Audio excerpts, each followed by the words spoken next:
There are moments that surprise and delight the mind and the senses. Introducing Sound Art, the world's first truly customizable, concealed, flat-panel art speaker system. A revolutionary combination of incredible sound delivered from your most meaningful pictures. When art and technology intersect, there is a seamless blend of creativity and function. Come alive in the streetlight, pulling at the stars in the moonlight. Every time I feel you close. With Sound Art, anyone can print their own artwork or pick from numerous licensed artwork that we have. The possibilities are limitless. Enjoy beautiful and amazing sound throughout your home. The entire surface of your artwork generates incredibly robust sound. Your art never sounded so good.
is race night once again here at the Phoenix Raceway for the iRacing Stock Car Association Tucson Sounder Cup Series. Welcome to the O'Reilly Auto Parts 156 from Phoenix Raceway in Phoenix, Arizona. My name is Golden Emperor John Alfonso Dixon beside me in the broadcast booth with Rob Meldick down behind the cameras for tonight's race. It is bound to be an absolutely phenomenal race here tonight, Al, with the bigger field that we had in the Buck Kicker Cup Series race just 3 nights ago. Bound to be a heck of a lot more exciting as well.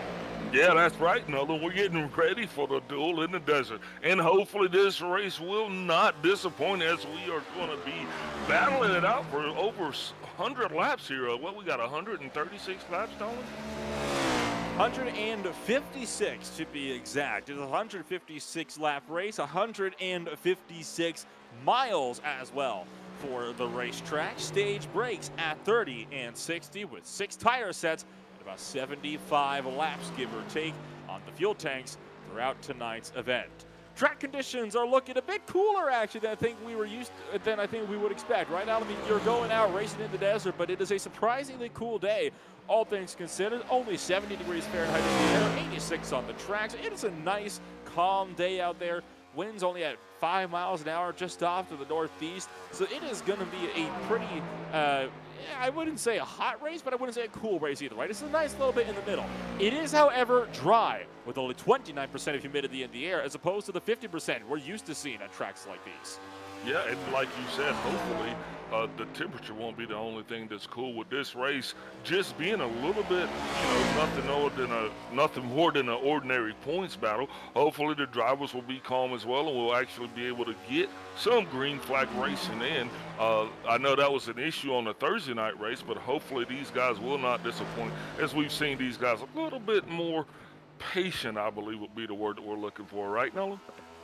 I think you are exactly right in that one. These guys, the Tucson Sounder Cup Series, are usually a little bit more composed as opposed to the Buck Kicker Cup Series race, which tends to be a lot more go, go, go. Qualifying is complete. We'll get into the fine tunings of how this race will play out in just a minute. But for now, it's time for the national anthem. Oh, say, can't you see by the dawn's early light what so proudly we held at the twilight's last gleaming, whose broad stripes and bright stars through the perilous fight o'er the ramparts we watched were so gallantly streaming, and the rocket's red glare, the bombs bursting in air, gave proof through the night that our flag was still there. Oh, say does that star-spangled banner yet wave o'er the land of the free and the home of the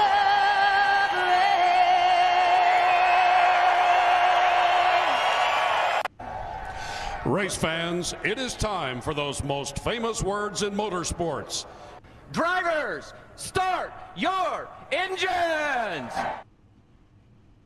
So starting on pole position from tonight's O'Reilly Auto Parts 156, none other than Josh Schaffner, with Don Avery starting beside him on the front row. It is going to be Eric Kling in third place with Al Kozlowski down in fourth. Brooks Durning is fifth with Noah Bitts in sixth. Greg Machinsky is seventh. John Mullins in eighth. Kenny Powell, Mark Johnston round out the top 10.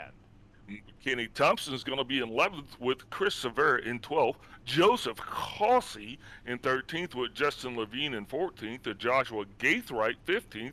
Gary Adamson 16th with Adrian San Jose Arenas in 17th. Kyle Green in 18th. Mario LaPinta in 19th. And Ryan Strunk rounds out this 20-car field.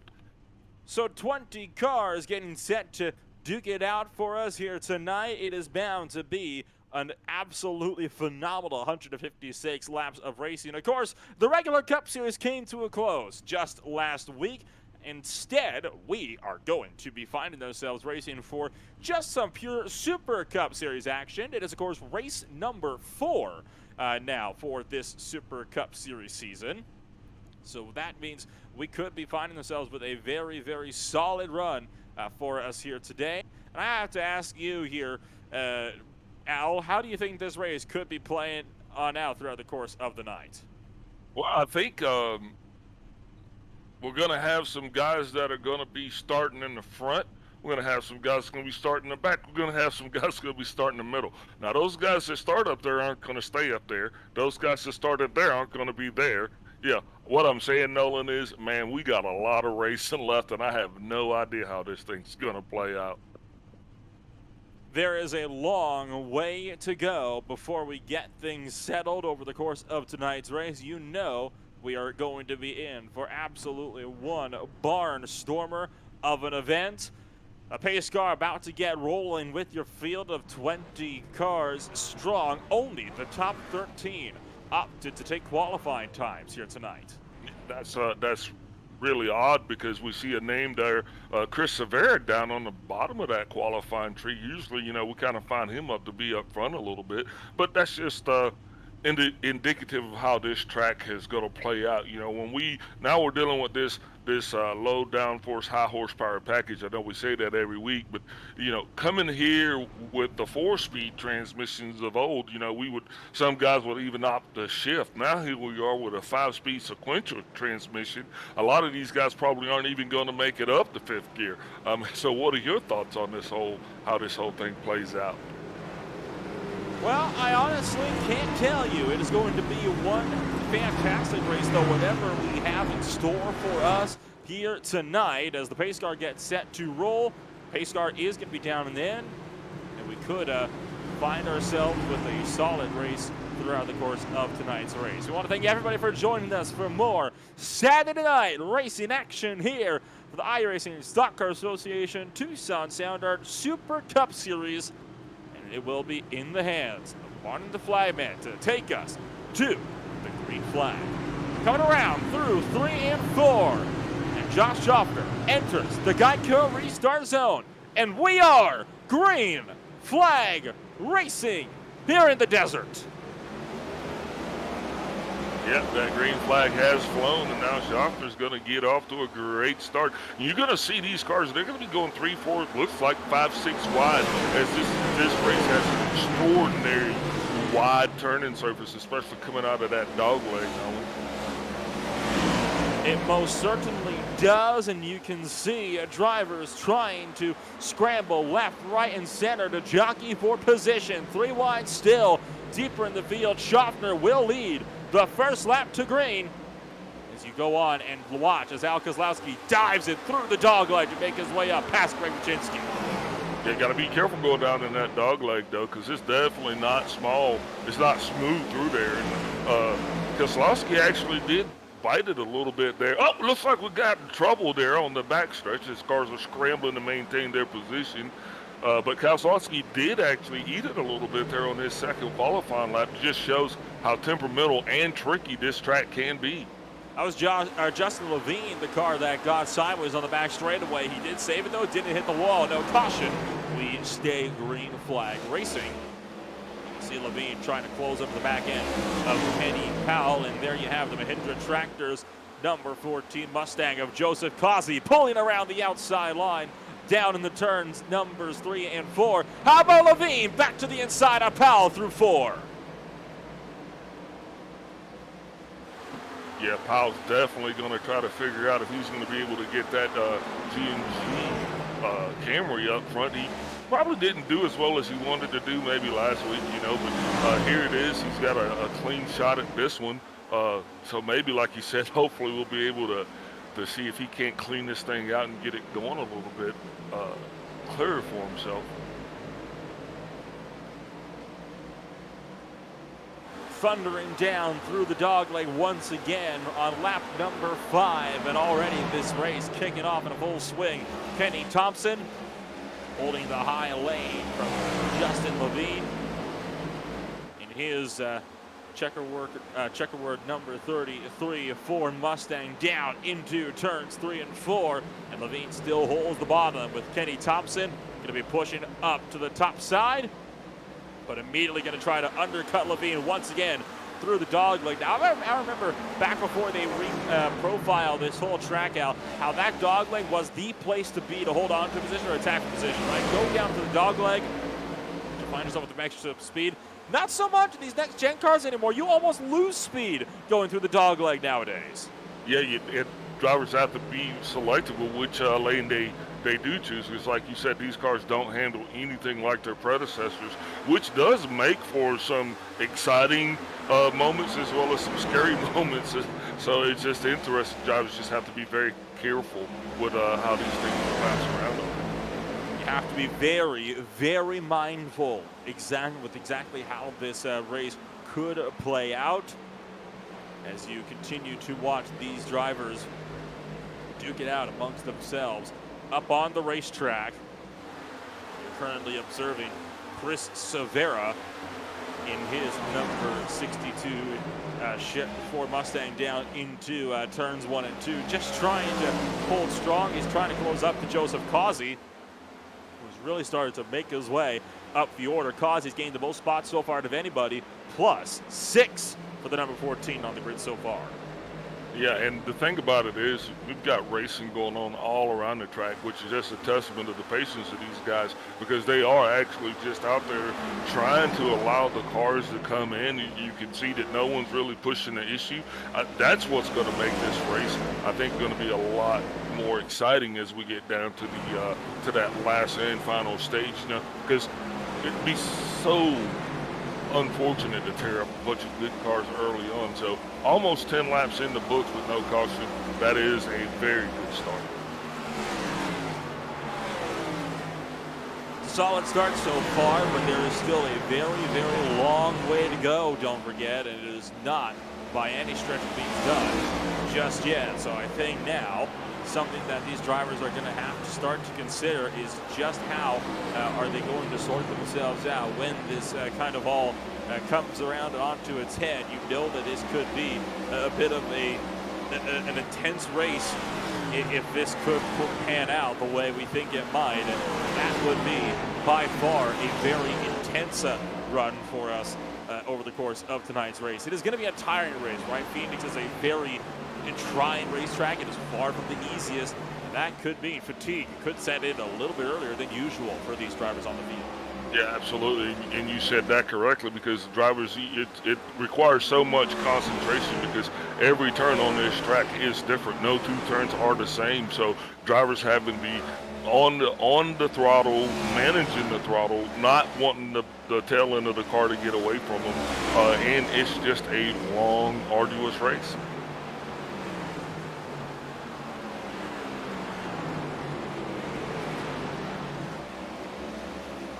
You know, and another thing too, Nolan, guys can't just come out here and just kind of kick back, because there's not a lot of points implications on the line for this. We're in between seasons, if you will, because we will be starting the next season up next Saturday night. So it's just a good, easy week for these guys, in my opinion.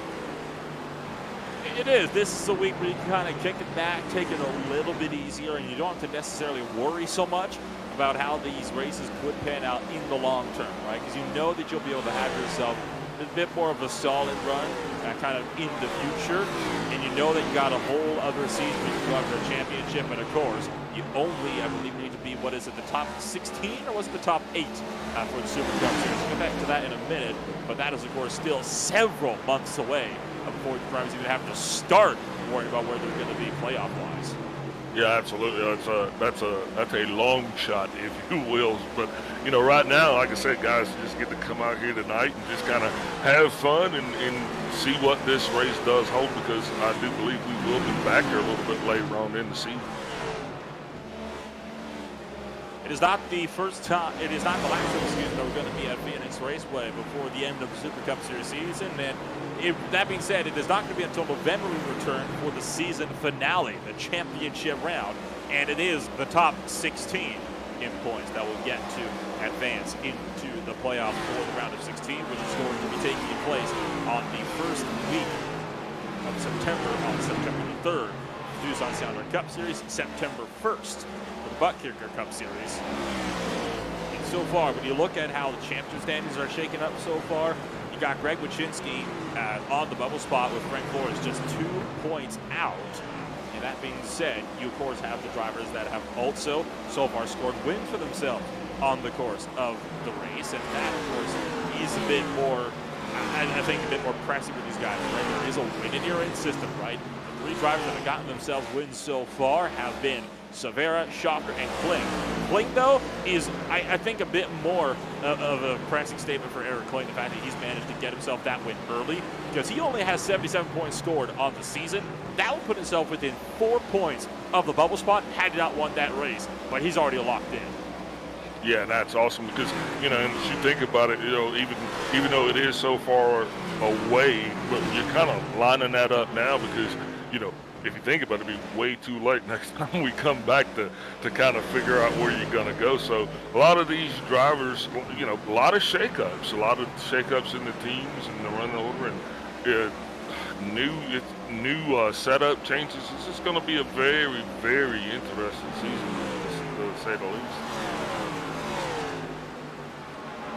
The current driver leading the point standings outside of drivers that have already scored wins that have gotten themselves into the season, by the way, those drivers are Severa, Schoffer, and Kling, is actually Kenny Powell to head up the way. And he is 112 points scored in the books. Technically 34 behind overall points leader Chris Severa, but Severa's got nothing to worry about because, again, he's won a race, he's locked in. He also has already a regular Cup Series championship under his belt.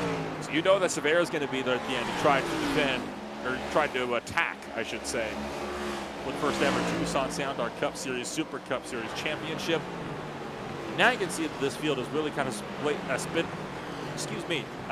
kind of spread apart across the whole racetrack. You've got yourself your top little groupings. You've got a couple of single file battles, but other than that, it is pretty much spaced apart now, and in fact, it's so spread apart that the last place car entering turn 3, while first place is halfway down the backstretch already. Yeah, that's Adrian San Jose Arenas. Not sure what's going on with his. Maybe he didn't get quite as many practice laps in as he wanted. But as we're actually, you know, 10 to go in this stage, or 9 to go in this stage, even if he were to fall victim to the leaders, which I don't think he's going to do that at this point, he still will get the free pass at the stage caution. So just awesome that we actually almost got this first stage in the books with no cautions, giving us quite a bit to talk about. I think as we get through that second stage, in going to that third stage, we'll definitely see this thing get to be a little bit more racy. Just seems like everybody's just kind of taking it easy tonight, letting those cars just do what they do. And you see the battle for 5th place. Eric Kling in his T-Mobile Ford Mustang just got past the Speedway Angels Chevrolet, driven by Al Kozlowski through 1 and 2. Kozlowski will now thunder down the back straightaway, and he's going to lunge for the inside, trying to attack Eric Kling. That didn't go the way Kozlowski thought it would, though. Instead, that's only given all the momentum that Eric Kling will need to just rock it away out of turn 4. He certainly tried for it, Al, but wasn't moved that he was ever realistically going to stay. Yeah, I know. And it's just amazing, as well as disheartening, when you're running your line and you're kind of driving it into that turn, trying to make something happen, and that guy just kind of pulls away from you a little bit. You know, thank goodness that Al's car did actually push up on the racetrack, because I've actually, sometimes these cars coming around this track, they actually feel more like dump trucks, if you will. They really has been a bit of a characteristic about these cars. They just tend to snap loose, and you can be pushing up tight one moment, and then you'll immediately find yourself just spinning around the next. That is never something that feels all too well. So hopefully these drivers will be able to kind of sort themselves out. They'll have a solid run in the future. How about Ryan Strunk in a bit of a scrap at the moment with 5 laps to go coming to it. This is the fight for 16th place on the racetrack with Kenny Thompson just in front of him and Mark Johnson right behind. Yeah, Mark Johnson definitely wanting to rebound because he hadn't had too many good weeks since he's actually joined this series with us. Looks like we got 4 to go here, Nolan, before we get this first stage in the books. But yeah, just amazed at how patient these guys have been. Not even looking like there's going to be any late stage runs here as we try to get this first stage closed out. Just a nice, sleepy, easy stage. It's a 4-car battle at the moment for 11th place. Joshua Gaithright, John Mullins, Greg Wyszynski, and Kyle Green all under a blanket through 1 and 2 with Wyszynski looking for the inside. But of course, these are not for any stage points. Whoa, as Mullins gets a bit of a twitch going that time by through 1 and 2. It's not going to stop Wyszynski though from looking again for the inside line with Kyle Green and his tracker of both Toyota Camry. Just trying to get himself a little bit further sorted, and we'll see what the Bass Pro Shops machine can do as this field gets set to end out stage number 1. 2 to go, this time at the line. That means 2 to go. Pits are closed. So we're going to be lining this thing up. Drivers going to be trying to just maintain their positions.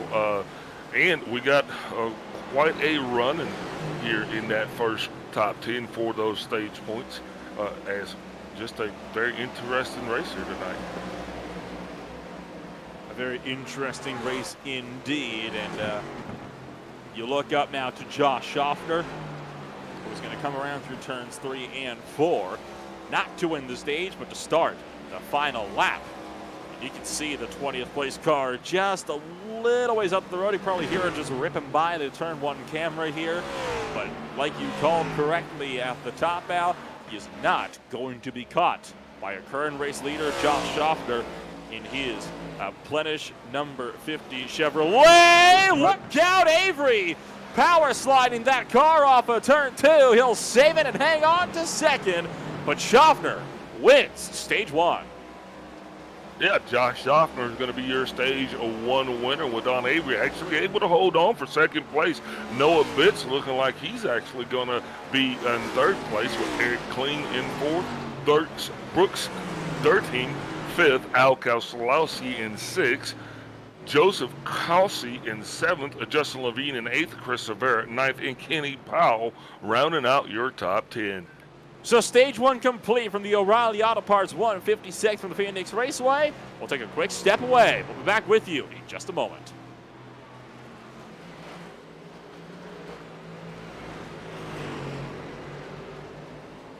There are moments that surprise and delight the mind and the senses. Introducing SoundArt, the world's first truly customizable, concealed, flat panel art speaker system. A revolutionary combination of incredible sound delivered from your most meaningful pictures. When art and technology intersect, there is a seamless blend of creativity and function. Come alive in the streetlight, pulling at the stars in the moonlight. Every time I feel you close. With SoundArt, anyone can print their own artwork or pick from numerous licensed artwork that we have. The possibilities are limitless. Enjoy beautiful and amazing sound throughout your home. The entire surface of your artwork generates incredibly robust sound. Your art never sounded so good.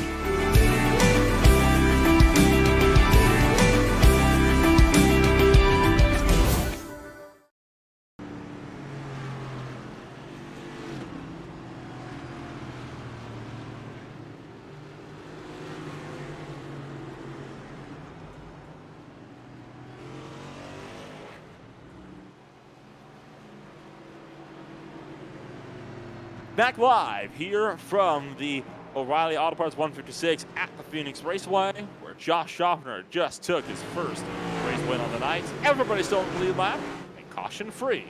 A trend that has not so far been set through NIS, so it looks like we're going to be new trendsetters here today, Al. Potentially a very clean race caution-wise. Stage 2, I imagine, will probably make me regret saying those words. Yeah, I know. I don't know here if Don Avery's last lap shenanigans were due in part to maybe you think tire wear, or you think he just was trying to push a little bit too hard. What do you gather there? I imagine just trying to push a bit too hard. 30 laps on one set of tires, it's a little bit, but it's not enough where you should be braking sideways like that. I have a feeling he just tried to kind of gas it up a little bit more. Maybe see if he can make a run on Schaffner in case he made a mistake somewhere, but just that kind of went wrong for him. It's not an uncommon thing to do. We'll see how this field will handle this restart in here. I wonder, will we be seeing drivers waiting for the Geico restart zone in 3 and 4, or will they opt to launch early? Because technically you can do that with how early the pace car ducks into pit road. Looks like, though, Schaffner will be waiting all the way around until 3 and 4 before he opts to launch his car to the green flag. So, stage 2 about to get underway. Field comes into the Geico restart zone, and it is going to be Josh Schaffner to take us back to green.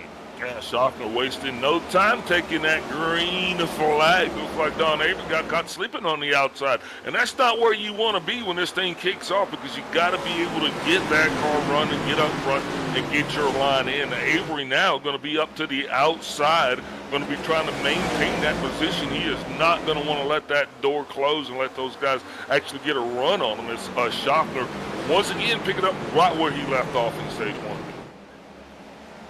Oh, in trouble. Chris Severa spinning around through 3 and 4. He'll save it, but the caution is out. Chris Severa goes for a 360-degree slide, doesn't collect anybody else, and does get in damage himself, some shot tires, but that is going to be it for Chris Severa. Taking another look at what happened here this time around, and just gas it up a bit too much. Cold tires got the better of him, spun it around, but hey, did a good job to keep that thing out of the wall and everybody else. Absolutely no flat spots on the paint, just some flat spots on the tires. So kudos to Severa for keeping that thing out of the wall and away from the other cars. But like you said, Nolan, he comes around that turn just a little bit, because he's running in 4th gear. So it's about throttle management.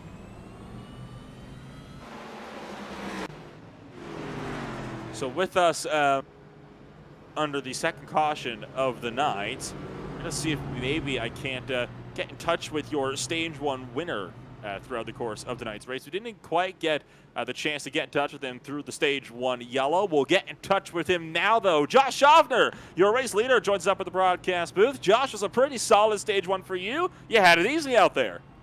Yeah, car performed really well stage 1. I was hoping I could, just get out front and stay there. And it kind of sounds like, listen to the radio, the racing's been pretty aggressive back in the field. And, yeah, it was a peaceful drive there, stage 1, just running up front. And hopefully we can keep the Plenish Soybean Pioneer Seed, Smith Farm, Chevy Camaro up front all night.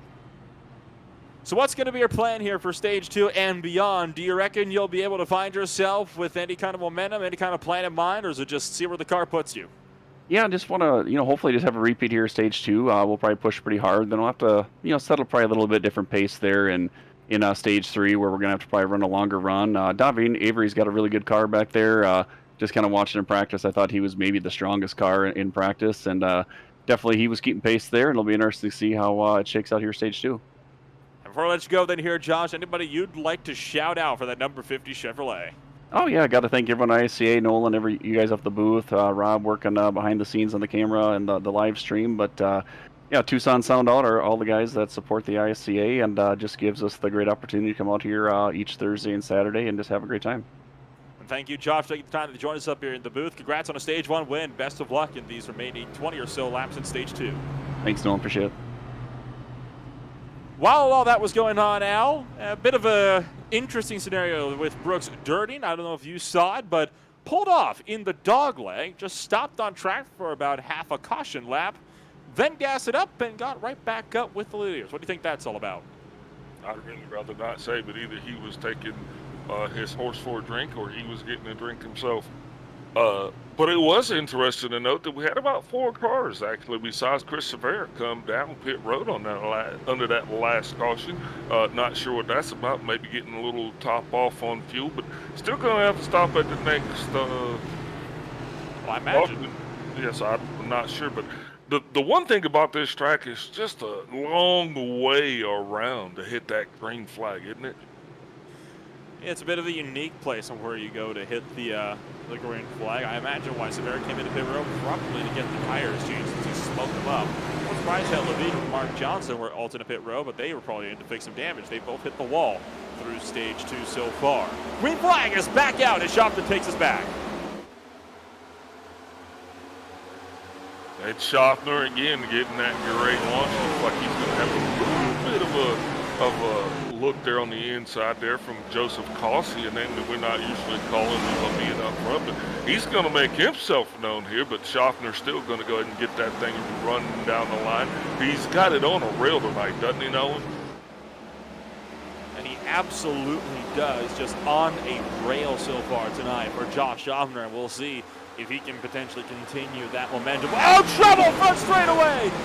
Mario LaPinta goes into the inside wall hard. And his number 13 Toyota Camry just lost it by himself through the dogleg. Yeah, getting it done once again, second week in a row that he actually put that car into the wall. But hopefully this one wasn't too bad. Looks like he's done that same spot that Severa did. Yeah, that's gonna leave a mark. Yeah, similar to Severa's spin, just too much throttle application. Unfortunately, not lucky enough like Severa to keep that on the inside wall. But you called it right, second week in a row where he's done that to himself, and yet another week of misfortune for the number 13 crew. The rest of the field continuing to duke it out, though, as we're coming to the close of the first half in stage number 2 here in just a few moments. Especially back there with Justin Levine. He's been battling pretty hard back there with that 64 cars, as well as Greg Wachinski and Kenny Thompson. These guys are actually really been kind of wailing on each other a little bit, if you will. So I think that's probably one of the closest battles on the racetrack right now. That wouldn't surprise me. Of course, these drivers are pretty darn aggressive when it comes to these battles here, especially right around when it gets to the stage points. Right, if you're in third place, not really going to push your luck, but every point matters for these guys a little bit further down the order. That's why you got guys like Justin Levine, Ryan Strunk, and Kyle Green all looking to battle hard. Green will pull clear in his number 19 Bass Pro Shops Camry. Ryan Strunk in the Captain Maloney Chevy going to try to find the high side. Levine still hunting as well. John Mullins starting to drop back. Yeah, Levine, he's making that car mighty wide last weekend as well. Definitely think that he's probably going to be a guy whose name we'll be calling quite a bit, whether it be good or bad. He's just really making himself known here in this series. But these guys are really giving it all they got here tonight. And I'm enjoying watching some of these battles take place around the racetrack. And Levine goes way to the inside of the dogleg just to get the upper hand on Kyle Green by taking the shorter line. And he's done so perfectly. Kyle Green looking to battle back, though. Almost getting into the rear end of Levine through 1 and 2. But what an effort for Kyle Green to try to fight back. Levine will hold firm. Yeah, Kyle Green driving that thing down in there because he's, nobody likes to get past, I guess, So once you see somebody come by you, it really sparks that competition up. And you saw that with Kyle Green. Kyle Green coming into this series, he is a very competitive driver as well. So it's going to be exciting as this season progresses, some of these battles that we have, because there's a lot of stories that are brewing. We got a lot of talent in here, and we'll start talking about some of these drivers and their struggles and their successes as time goes on. But Kyle Green definitely being another one of those guys that we're going to say he'll be one to watch. Green up the inside, a Strung it is to a Chevrolet and a Camry looking to battle it out with each other. And this is for the final spot that will score you points. And Ryan Strung is still holding stronger on the outside line. Kyle Green might have to take a page out of Levine's playbook to try to see if he can maybe use that dog leg to his advantage. Yeah, absolutely. These two are probably going to be side by side a little bit longer than either one of them really needed to. But that's just one of the downfalls of this kind of racing. It is, even though there are a lot of lines here, just not usually a lot of passing. You saw almost a little bit of contact in turn one the last time by. Struck to the bottom side, and Kyle Green did not see it coming, can't defend. And Strung will be able to get the upper hand on the inside line. But I think Kyle Green will just be able to hold the momentum around the outside to try to see if he can't find a hole. That was a textbook crossover maneuver right there is what that was. Strunk definitely is going to be wanting to he's going to love to see that replay right there.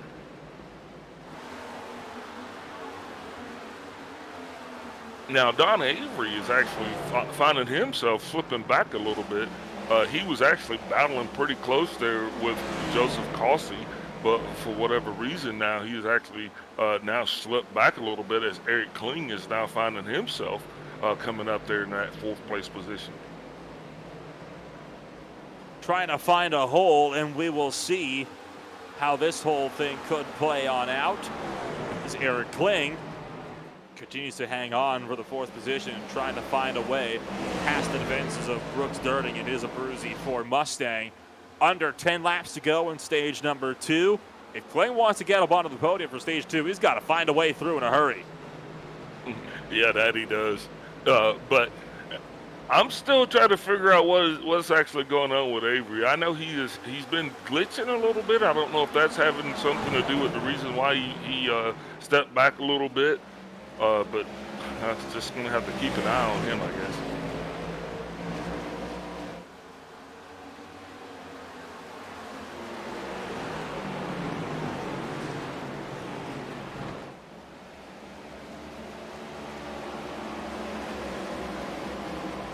So we'll continue to observe these battles playing on out as the race goes along, and it's not the only fights up here. You got also Kenny Powell versus Mark Johnston deeper in the field of the fight for 17th place. That's also going side by side. That's the fight down at the turns 1 and 2 with the 24 and the number 6. You can now see Powell can clear on the outside line, and now Powell's actually got a bit of rear end damage. I think he might have picked that up in this battle in the last few laps or so. Nothing wrong with swapping a little paint every once in a while at a nice little mile-long track, you know. It's just what we're going to do here on this Saturday evening as we have this duel in the desert. This continuing. We've got 5 laps left remaining in this stage, and Josh Schaffner has actually led every lap since the green flag has flown originally. So so far it's just been the Josh Schaffner show. That it has, and you can see Kenny Powell still holding the bottom as Mark Johnson, I think, finally decides to yield. Battle is going to be on for the second place as well. Joseph Causey has been caught by Eric Kling. And this is where you could see a bit more of a fight now starting to brew as Causey tries to hold on to second place. Kling looking for the inside line. You've also got Avery and Dirting looking to go side by side in the fight for 4th just behind them, but that's going to single file itself out as we're 4 to go at the moment. Oh, looks like that 31 car Brooks Dirting got a little bit sideways there. He stepped out a little bit. That's going to allow Don Avery just a premier opportunity to try to get that back on the inside and actually contend for that 4th place position, which he needs.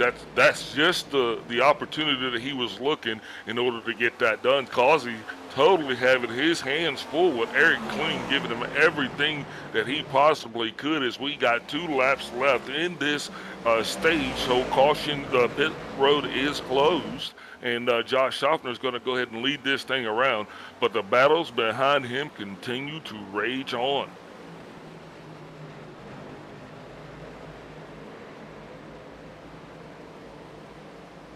Pit road is closed this time by with 2 laps to go in stage number 2. Schaffner is clear by 1.2 seconds, and that gap is only starting to grow as Kling finds the bottom of Joseph Causey this time by through 1 and 2, but just isn't able to get on the accelerator enough to hold it down the backstretch. This could be a two-way fight now for the second position with Don Avery not going to be able to catch him in time. White flag here for the second stage on the night. Josh Schaffner going to be looking to try to find a hole. Sorry, Josh Schaffner going to be looking to pull away from the holes in behind and trying to get himself sorted up in the lead.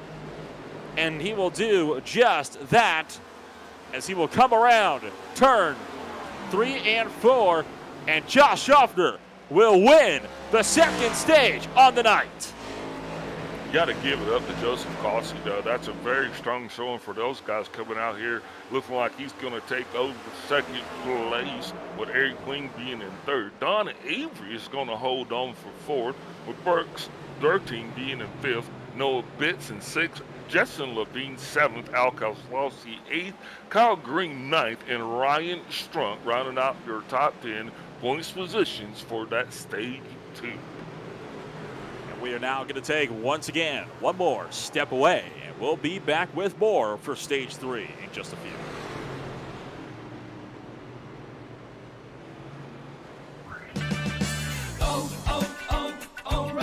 It's O-Rewards Member Appreciation Month at O'Reilly Auto Parts. Stop in today and check out store-wide savings plus earn double points on over 225 items. It's our way of saying thank you. If you're not already a member, sign up today during O-Rewards Member Appreciation Month. It's fast, easy, and free. O'Reilly Auto Parts. Better prices every day. O'Reilly Auto Parts. There are moments that surprise and delight the mind and the senses. Introducing Sound Art, the world's first truly customizable, concealed, flat panel art speaker system. A revolutionary combination of incredible sound delivered from your most meaningful pictures. When art and technology intersect, there is a seamless blend of creativity and function. Come alive in the streetlight, pulling at the stars in the moonlight. Every time I feel you close. With Sound Art, anyone can print their own artwork or pick from numerous licensed artwork that we have. The possibilities are limitless. Enjoy beautiful and amazing sound throughout your home. The entire surface of your artwork generates incredibly robust sound. Your art never sounded so good.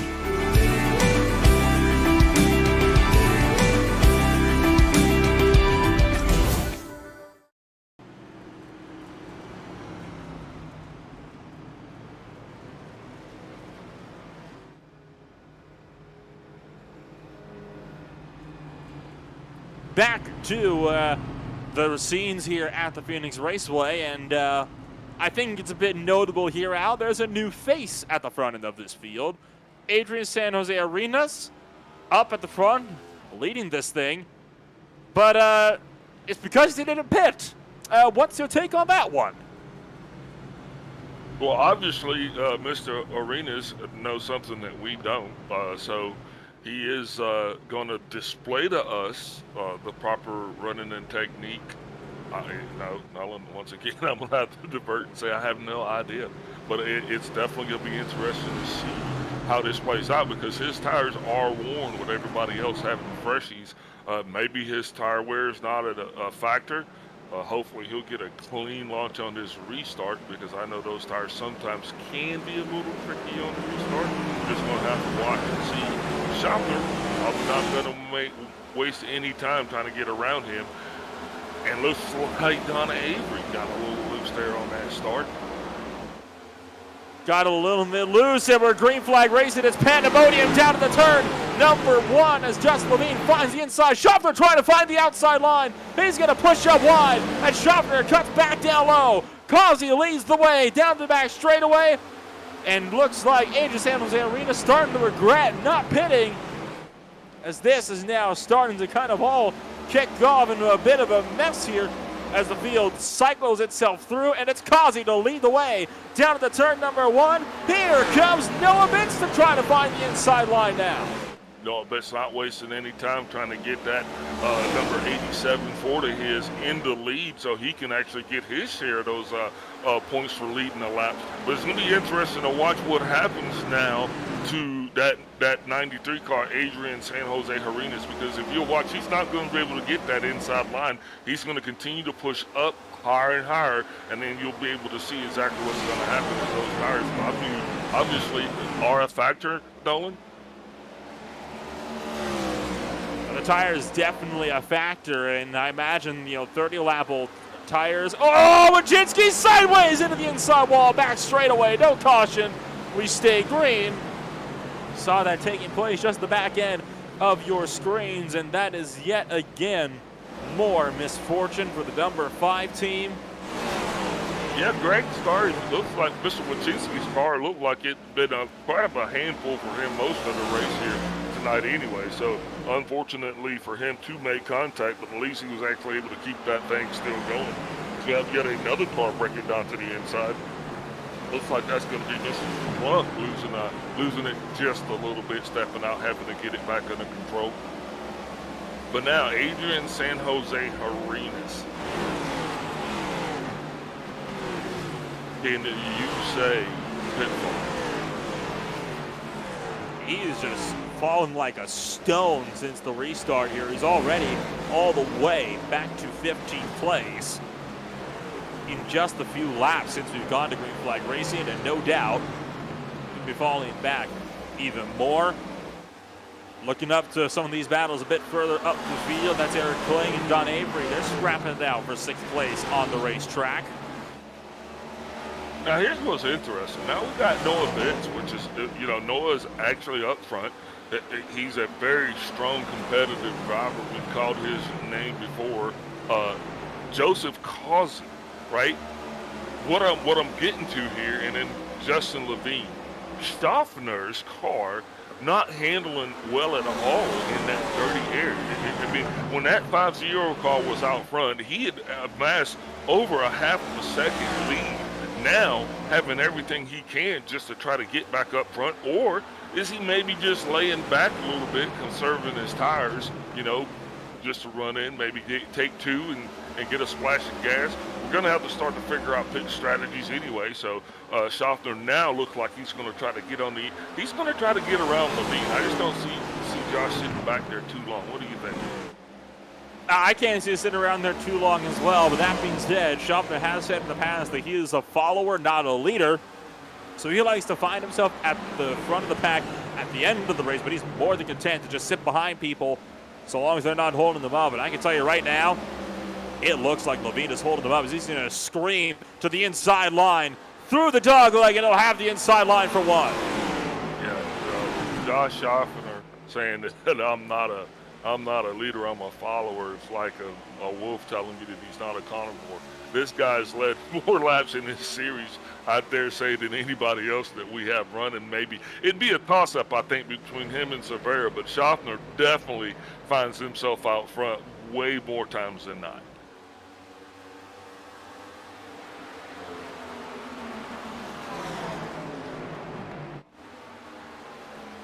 And so as we continue to battle it out around this 1-mile circuit, you see Kenny Powell and Mario LaPinta looking to scrap it out with each other. Of course, Mario LaPinta just trying to regain lost time after he spun early and found himself hard into the inside wall.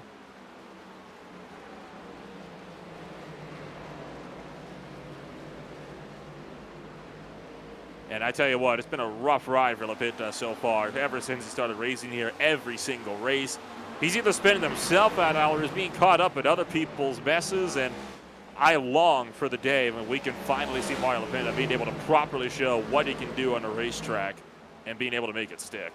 Yeah, he definitely has suffered. Oh, Powell! Get it! That was definite contact there with Kenny Powell. Looks like he was got it mixed up a little bit with Kenny Thompson. It's a fantastic save, though, from Kenny Powell, as we are now under the 4th caution on the day. You're right. A little bit of a hip check, and around Powell goes. Yeah, not sure what that was about, but you know, I don't know, maybe a lapse of judgment or just, you know, possible pause in consciousness. I'm not sure what just took place there. But that's gonna change things just a little bit, though. What is our pit range here? What's our fuel range? You know.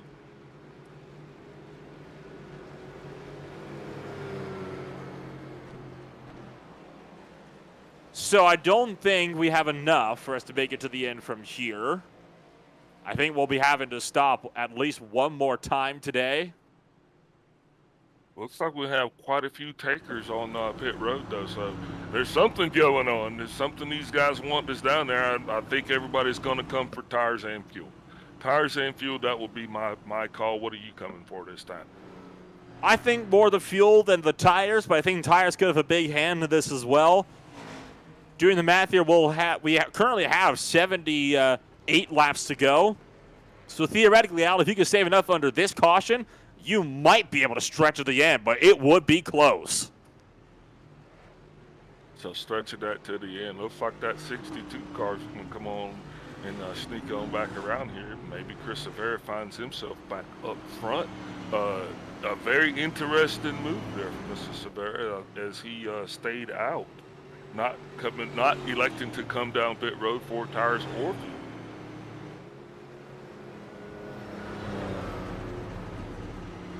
What say you about that? This will be, I say it'll be a very interesting call for these drivers. I mean, because this is at the point where you need to make those tough calls, right? How much of a risk do you want to take? Do you want to stay out and bet that maybe there will be another caution that could save you in the later run where you can come down and kind of put yourself on the same strategy as everybody else? Do you want to play it safe, though, and come in now in the off chance that this is the last yellow we're going to have on the night? There were quite a few at the Thursday night race. I don't think we've had near as much, though, so far here tonight. No, I mean, honestly, we've only had 2 cautions fly outside of our normal stage caution, so these guys are doing an outstanding job. But this is that point of the race now where, you know, all bets are kind of off. This is the time where, okay, you're going to have to, you're not going to be able to fall back and then fight back. This is going to be the time where I think you just got to claw your way up to the front. Pit positions matter. Those positions that you gain coming off of pit road, this is where you got to be smart. This is where drivers now are starting to kind of look around them, I think, because you are going to have to probably stop for that splash to go unless there is a late stage caution. So I think this is the part of the race now where guys are going to start to pay closer attention to what's happening.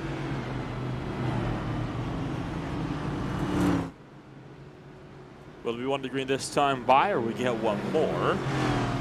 1 to green, and Severa, how about this? Taking the outside line. That's an interesting call.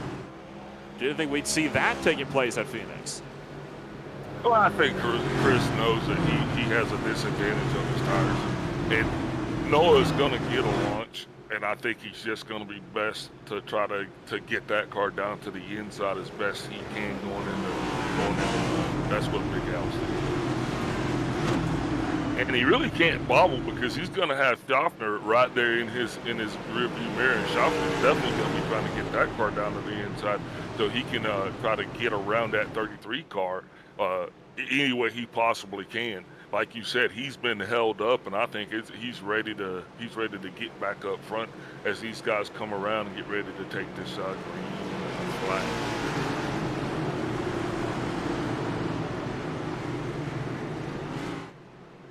Coming around 3 and 4, Severa takes the green flag. We're back underway here from Phoenix with the O'Reilly Auto Parts 156.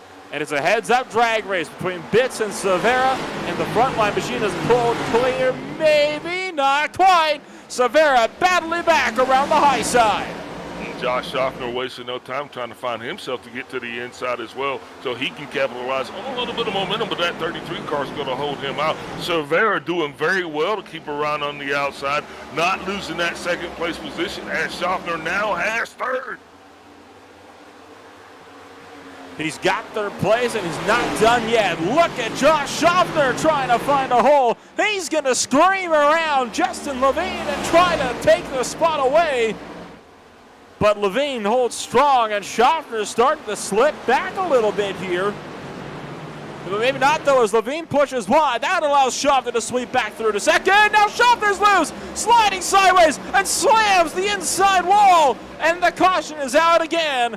And the favorite to win the race tonight is now out on the apron. Yep, that's their stage 1 and 2 winners, ladies and gentlemen. Looks like he just pedaled that thing a little bit too hard, trying to give her a little bit more gas than she wanted to take coming around that corner. And you know, these cars, they're very temperamental. Once they start to sidestep on you, man, you can try to catch it up, but it's really hard to get that tire speed back up to overcome it once it starts to go like that. Now, Cervera, definitely, I'm going to wonder to know what he's going to do now, because he was definitely finding himself not actually, I don't think he was benefiting from that decision to not change tires. Looks like he was losing a little bit more momentum to those guys with the freshies. So be interested to see if he stays out or not, because now this whole thing has just got shook up, Nolan. I think now guys can even maybe look, you think maybe you can get a splash and make it to the end of this thing now, or you just stay out and hold position? It'll be a tough call, I imagine, if you want to try and come on in and make that strategy work. A good number of drivers are staying out. Some are coming in. Wachinski, Kazi, Powell, and AJ San Jose Arenas are all in a pit road. But a majority of drivers have stayed out, and what that tells me, Al, is they are now able to make it to the end with that latest caution. Yeah, those guys that are coming down the pit road probably all have made some contact either with other drivers or the wall at some point in this competition. So I think they're probably just trying to get more damage fixed, or looks like that was a splash and go for the 14. Oh, interesting. Nolan? Splash and go for the 14. Again, no surprise there. Some drivers just want to come on in, get a quick top up, and make sure that you are 100% good to go on fuel. And it looks like that's exactly what Collins was doing, and he is definitely good to go to the end. He wasn't before. Yeah, and Cossey, he was up front there for a lot of that last stage. So this is look, other drivers are now deciding to come down and maybe take advantage of that splash and go situation as well. Maybe some other people thought, well, might be onto something there. Because he definitely putting himself in a position to prosper, because he has got a car that's capable of running up front.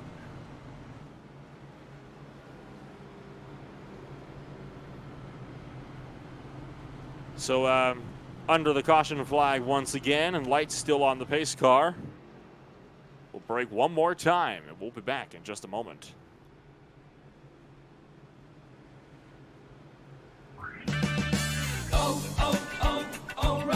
It's O'Rewards Member Appreciation Month at O'Reilly Auto Parts. Stop in today and check out store-wide savings, plus earn double points on over 225 items. It's our way of saying thank you. If you're not already a member, sign up today during O'Rewards Member Appreciation Month. It's fast, easy, and free. O'Reilly Auto Parts. Better parts, better prices every day.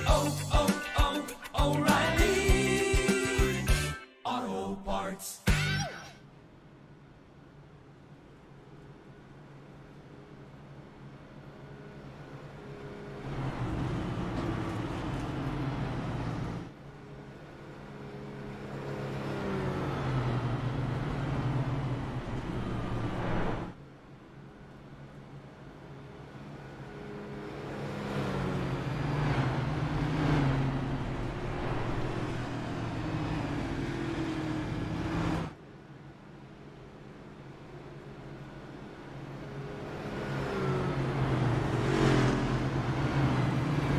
Back live here from Phoenix Raceway. Coming around turns 1 and 2. Pitts has opted for the bottom side. Can't say I blame him, Al, knowing how Cervera's attempt on the outside went when he had the restart. Yeah, it's going to be interesting to see how this thing plays out, because right now, with these two guys that are up front, Noah Betts and Justin Levine, with Eric Clean and Chris Cervera in the back, I think we're going to get ourselves a bit of a shootout here. that we are, a shootout about to get underway. Noah Bitts takes us back to the green flag and already bombs it down onto the dog leg. The field fans it out. 2, 3, 4 wide down in the turn number 1. They double it back out as they sling through turns 1 and 2. Kyle Green and Don Avery side by side off the exit of corner number 2 down the backstretch. Noah Betts hitting that car right where he needs it, and he's going to lead Justin Levine and the rest of the field as we are got like 68 laps to go left in this race here before we can make this thing official.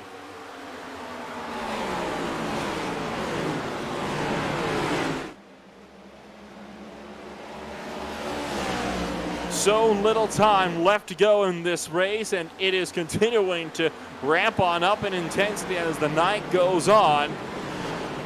And once again, love that you're joining us here on a beautiful Saturday night for the Tucson Soundar iRacing Stock Car Association Super Cup Series season. And if this is the kind of racing that you like, well, you can join us for the regular Cup Series season that is going to get started just next week when we go racing at Atlanta Motor Speedway. And is that going to be exciting, as we will be racing at the new Atlanta. So can't wait for that to actually occur. But like, if you just joined us, you are definitely in for a treat, because we are just in that point of the race where it gets racing. These drivers have been so patient up to this point, but now they're tigers that are just literally ready to pounce. We've got battles going on all around the racetrack, and none of them are worse for wear. And we've got guys, it's anybody's race right now.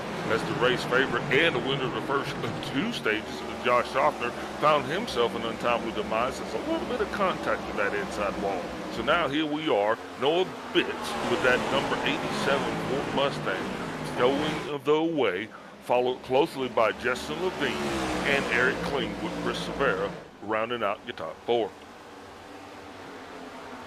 Of course, Avery, Green, Adamson, Causey, Gaithright, and Powell for the rest of the top 10.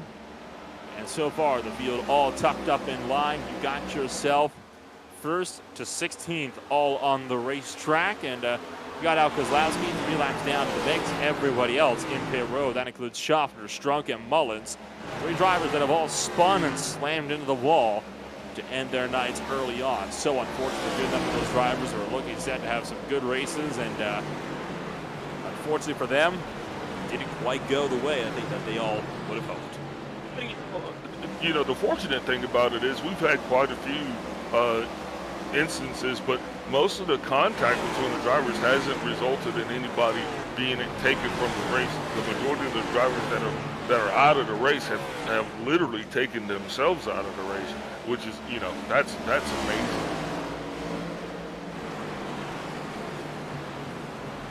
It is, and I love to see this, right, when you have as little car-to-car contact as physically possible in the race, and it's left down to individual drivers to make mistakes. It leaves a lot less room for controversy, I think is worth noting.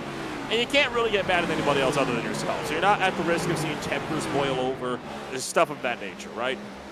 Especially on a track like Phoenix, because you've got guys that literally can come at you from any angle, especially as you're going into these turns throughout the dog leg. So with all of that opportunity, it's a great testament to these drivers' ability, the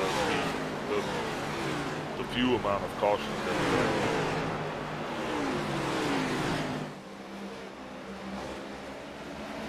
We continue to cycle our way around the racetrack here, and it has been a absolutely phenomenal race so far here from Phoenix. By far, one of the better Phoenix races that we have seen on iRacing so far all of this week. It has not been very kind so far throughout the NASCAR iRacing series and the A Opens, where you've had drivers spinning out and constantly just crashing into each other in Phoenix. And Phoenix really kind of is one of those tracks right now where you either get yourself a boring single file race or you get yourself, there's a bit of a hip check from Kenny Powell to Joshua Gaithright. You almost get yourself either a single file race or a complete wreckfest, right? And there's usually nothing in between.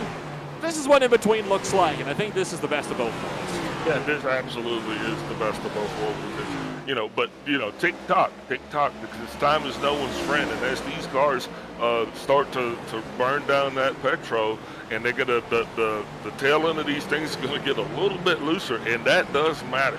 When you get down towards to the bottom fuel in the tank of these things, they just tend to step out a lot easier than they have been. So that's something else that we got to keep into consideration as we get ready to take this thing on down here, coming up to just 100 laps in the books.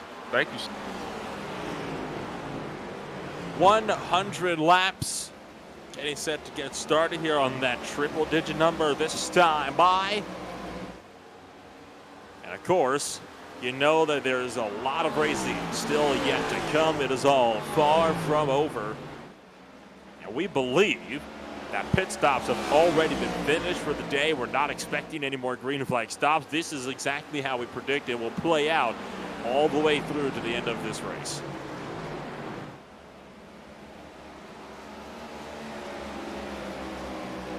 Yeah, I think that is it. I think we are in for, barring some late race caution, I think we're in for green flag for the rest of this thing. And, now is the time, because this is when seconds matter. And it looks like Eric Kling is having the fastest lap there on the racetrack there, the last lap. And the lap times are pretty close, Nolan. They're pretty close and consistent all the way around the racetrack, really. Lap times are pretty consistent. You don't necessarily have any kind of drivers working your way around the racetrack. It is by far one of the more tame races that we've had so far in the Saturday Night Cup Series season. These races are usually wild, right? But they're usually a respectful type of wild. It's not like beating and banging type of wild. It's a very close racing in close proximity type of wild. That has not necessarily been the case tonight in either regard, right? I mean, you get the occasional bit of contact here or there, but that's normal, right? This is essentially, for all intents and purposes, a short track just above. It's one step above a short track. May as well be with how it drives. But at the same time, the racing hasn't exactly been too close either, has it? You can see a couple of battles here or there. You see Don Avery and Justin Levine. You're watching that now. Severa and Green just behind them, about the same distance, as Avery finds the outside of Levine out of 4. But overall, nobody's really making anything too desperate just yet. Yeah, that's what scares me. I think it's time. I always think it's time. You know what I mean? I'm like, we're running out of time. But I remember I was a little bit interested. There was this one league I used to call for, right? And they were not the cleanest of leagues. They usually had, we're talking several dozen cautions, sometimes a race. It was usually in the double digits. Wasn't a very clean league, right? One race, though, they suddenly were completely clean throughout just with the entire distance. And I got suspicious. I was like, there's something up. Like, they're playing with me. You know, it's one of those things where you know something's not right and you know something is bound to happen eventually. But, you got to kind of think to yourself, where is it going to happen, right? It's the calm before the storm. Yes. Yeah, I'm with you. I know something's up. Looks like Don Avery's actually going to go ahead and make his way around that 33 cars. He's taking an unscheduled pit stop. Not sure what that's about, but Mr. Justin Levine finding himself on pit road.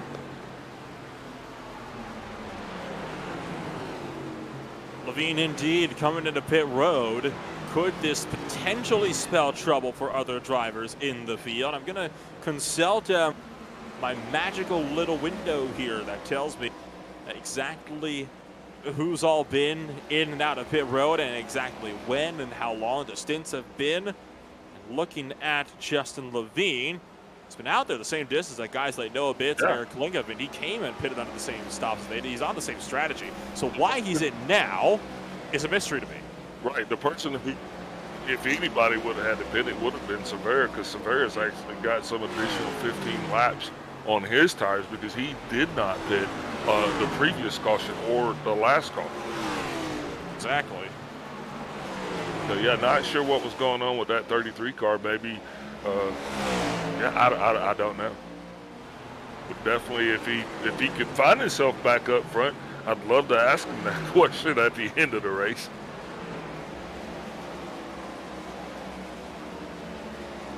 Constant fluctuations in every single race, and the strategies, it just really kind of gets up and out there.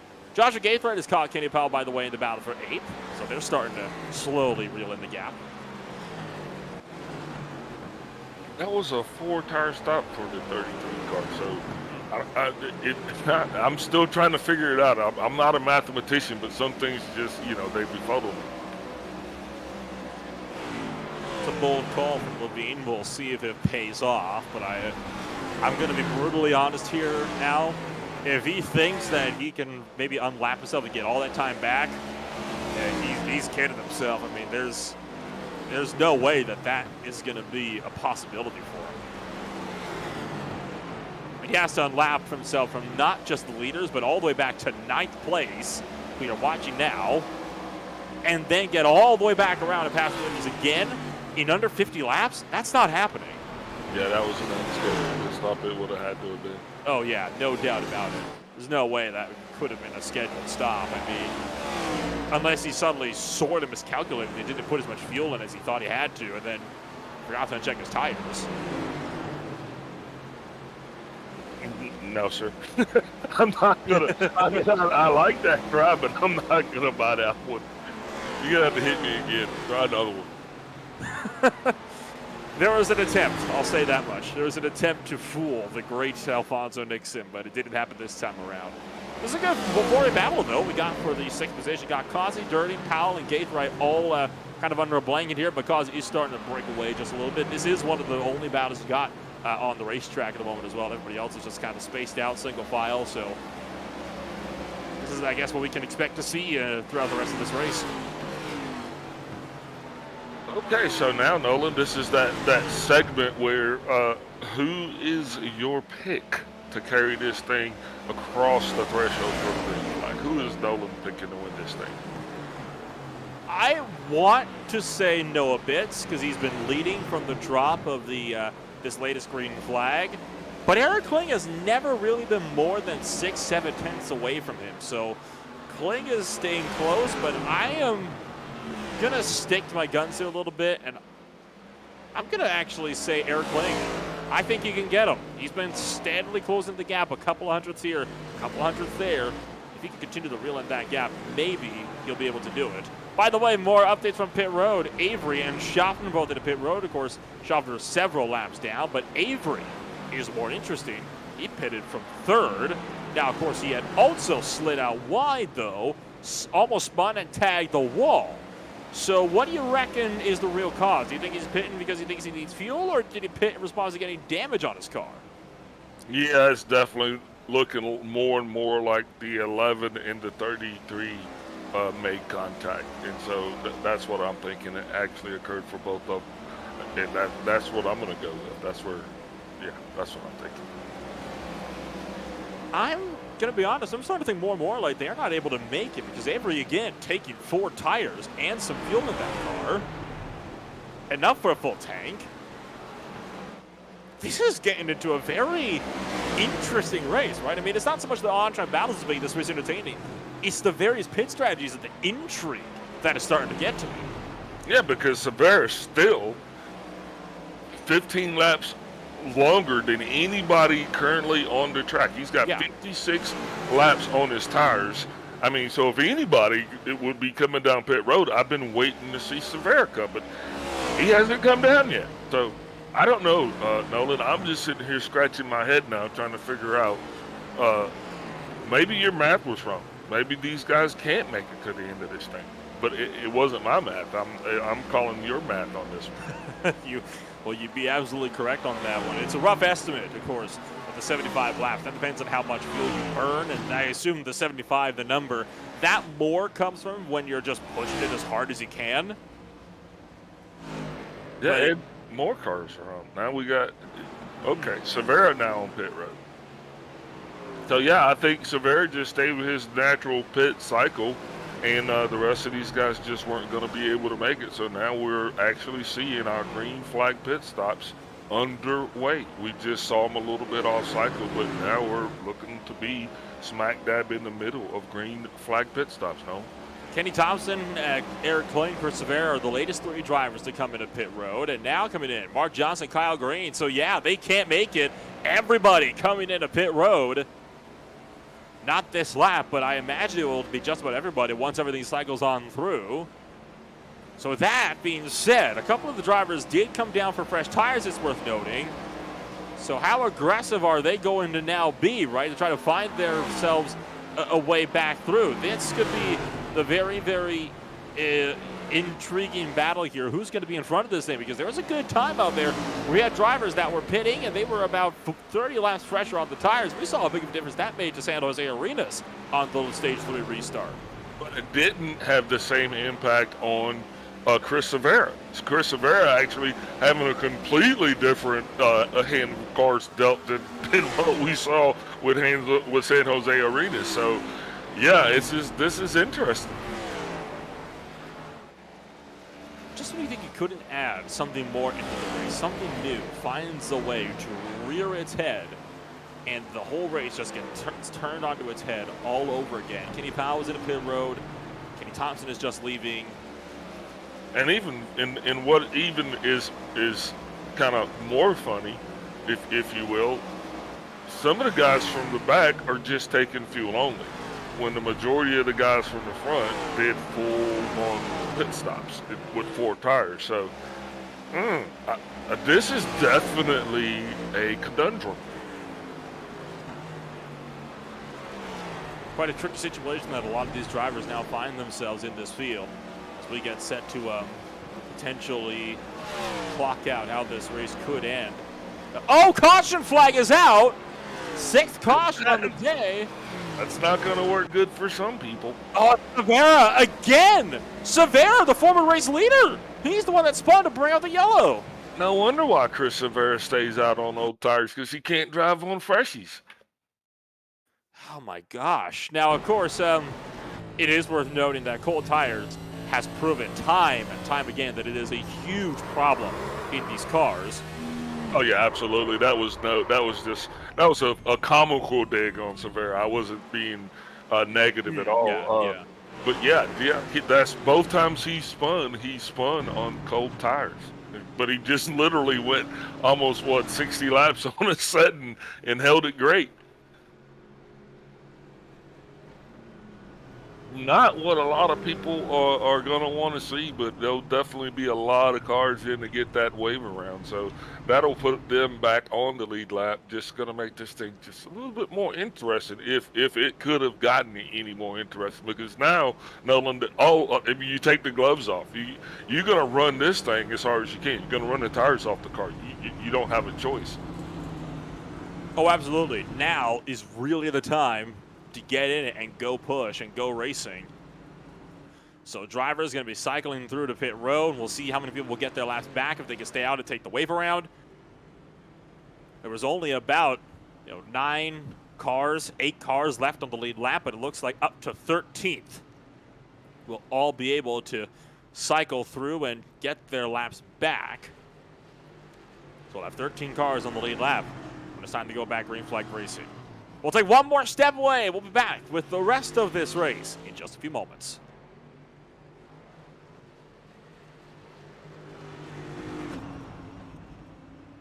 There are moments that surprise and delight the mind and the senses.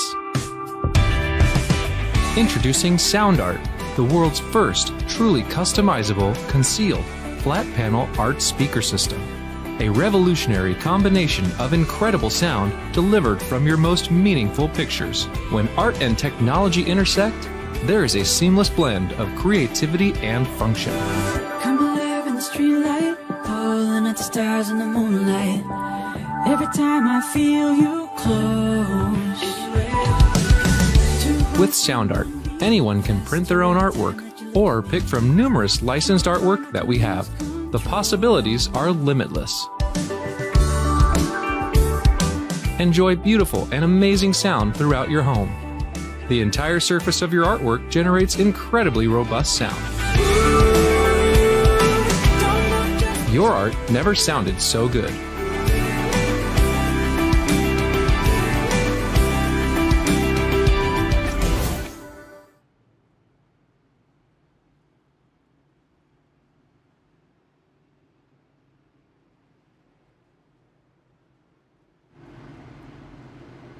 So we're back at Phoenix.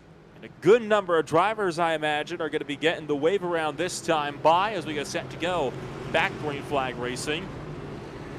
Set the stage, it's Durden, Kazi, Gaithright, Wachinski, Betts, Levine, Lapinta, Avery, and Kling. The drivers that are in their proper positions, drivers that have to take the wave around include Severa, Green, Powell, Adamson, Strunk, and Kozlowski. Lights out of the pace car. We're green this time. This is going to be the most exciting 30 laps, I think, that any of us could imagine seeing here tonight. I mean, yeah, where do we even start? This thing is wide open. There are 13 drivers out here that are going to be duking it out for their line share of the lead or the win. And all we get to do is sit back and call it. I think we got the coolest jobs in the world right now, Nolan.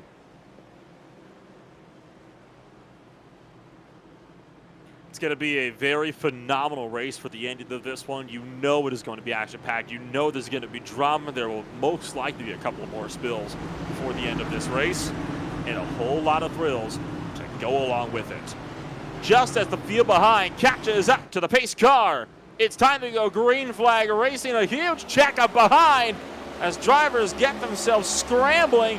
We're back to green flag racing once again from Phoenix. Dirting actually going to get that 31 car out there in the lead, putting it in the win, but he's going to have Joseph Causey, who's no stranger to being up front in this race. He is probably not going to let that 31 car get too far away. So we're going to see how this thing progresses, but also going to have Joshua Gaithright. He's not going to find his way back up into the top 5 here for the first time tonight as well.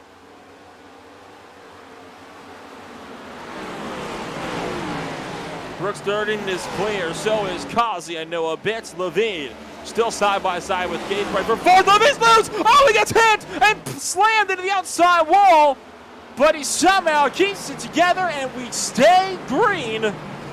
And how about Mario Lapin? We talked about having problems as Levine gets tipped around. And again, Levine saves it. No, he doesn't into the inside wall, but no caution. So that 33 car definitely after that whack, he was going to be off the pace. And unfortunately for him, Greg Wachinski just not really having enough room to check up or to realize that he was going to be that much off the pace. So that did help us narrowly avoid a caution to keep this thing green as we're going to go now with 27 laps to go before we get this thing in the books. But that 14 car of Joseph Causey now totally going to be trying to fight his way up here on that 31 car. Now looking to the inside. That 31 car, though, he's up front. This is his first time actually Brooks Durden being up front tonight. Oh, the 14 car is into the wall. He turns around and he's going to bring out the caution. Wow, the last thing that we needed to see, but Joseph Causey losing that thing. We still got cars wrecking here as everybody as the field checks up on the backstretch. Oh, wow, let's see what happened there. And I want to keep on that head-on shot if we can on this replay, and we'll see exactly what happened elsewhere in this field. Watch this here with Joseph Causey out of turn number 4, just loses it, gets it to the wall, spins it around. Let's keep on this shot here. You'll see it in the back. Josh Schaffner getting it up and into Adrian San Jose Arena. As you can see those two cars sliding in. I want to get an onboard look if we can from Schaffner and potentially Kenny Powell as well, because he got a face full of the whole incident way in the background. This is going to be on board with Schaffner now, who actually has blown his motor on top of it because of that incident.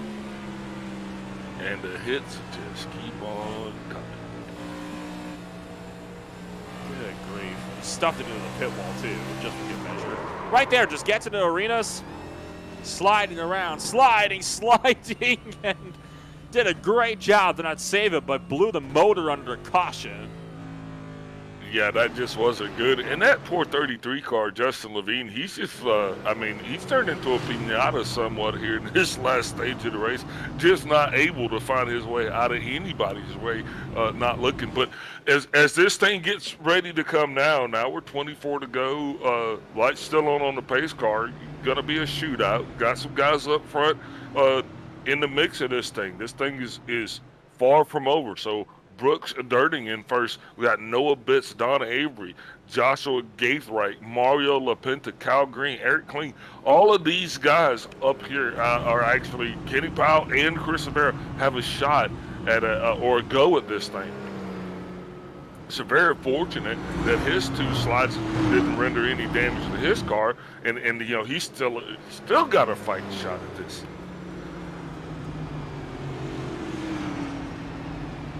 Well, we mentioned there was going to be the potential for some more thrills and some more spills before this race ended, and sure enough, that trend certainly starting to ring true just a little bit. And I think now that all of that is kind of said and done, will this be the time we go green to the end? What's the over/under on that? I'm going to say no. I'm going to say we have the potential for at least one more, and I think it's going to be a late race caution.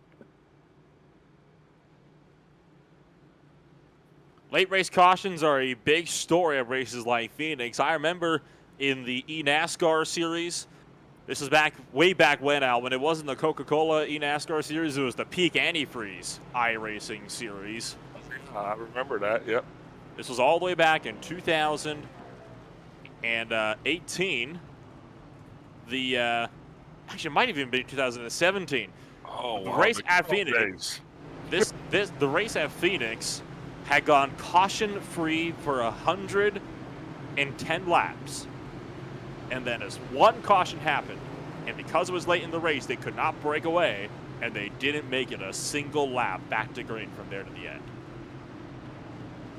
Because cautions breed cautions. Absolutely, especially at tracks like these.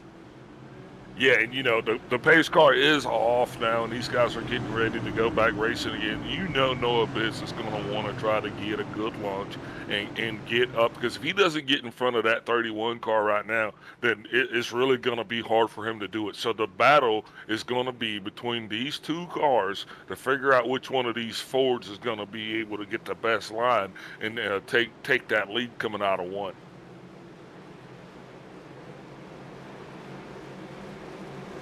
Brooks Dirting is the man in control, and we're back to green flag racing once again. And how about the restart from the inside lane as Joshua Gaithright caught napping. The top 2 clear down to the turn number 1. Oh, it all condenses. LaPinta sliding sideways. Now LaPinta loses it again and goes into the outside wall. No caution. But Mario LaPinta again caught out by his own mistakes. Running right into who? Greg Wojcinski. Poor Wojcinski. Oh my gosh. He just can't win tonight. He couldn't. I mean, there's nothing he can do about that. Oh. Severa actually gets into the back of LaPinta, so LaPinta spins with just a little bit of assistance. But hey, guess what? We are still green, and looks like Brooks and Dirting actually was able to keep Noah Bitts off, but these 2 continue to duke it out up front with Noah Bitts not wanting to relinquish that position. But now we got Don Avery in here. It's a 3-way battle for the lead. You saw Dirting slam sideways on a turn 4. Saved it, but it got close, and now Avery wants to pounce with 20 laps to go. Brooks Dirting is going to have to fend him up high side, and caution is out again. Out again on the racetrack. Oh, it's Causey. Causey, for the second time in a row, brings out the yellow flag, but he had help. He had help from Eric Kling, who snapped sideways. Kling just snapped on him. Yeah. I mean, he snapped, literally, right? Watch it here. Kling trying to find the inside of Powell. Gets loose, overcorrects, and nowhere Causey could go. Just got clotheslined. Yeah, I don't know what he said to him, but I bet he won't say it again. Wow, that's just unfortunate for Causey, but you know, because Causey was up front. I mean, he had as good a shot to win this thing as anybody, but looks like that's just going to just drain away too, as well. Nolan, what are you thinking here? 18 to go. You think that's the last caution? You think we got room for one more? I think we got room for 3 more. Those are your green-white checkers. What a hard leg for Causey, and that will definitely end his night. Brooks Dirting is in pit road, though. Well, Brooks hit that wall, man, and he hit the wall hard enough where it was going to affect his car from the performance standpoint, or at least the handling. So I think his best shot at being competitive is to go ahead and slide that thing down there and get that damage repaired. No, the caution doesn't come out, different story. You stay out, you ride it out, caution out, get the car fixed.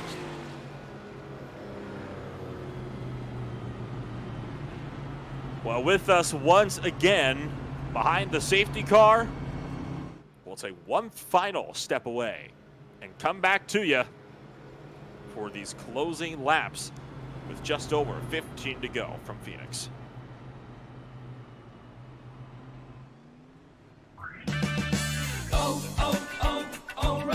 It's O Rewards Member Appreciation Month at O'Reilly Auto Parts. Stop in today and check out store-wide savings plus earn double points on over 225 items. It's our way of saying thank you. If you're not already a member, sign up today during O Rewards Member Appreciation Month. It's fast, easy, and free. O'Reilly Auto Parts. Better prices every day. O'Reilly Auto Parts.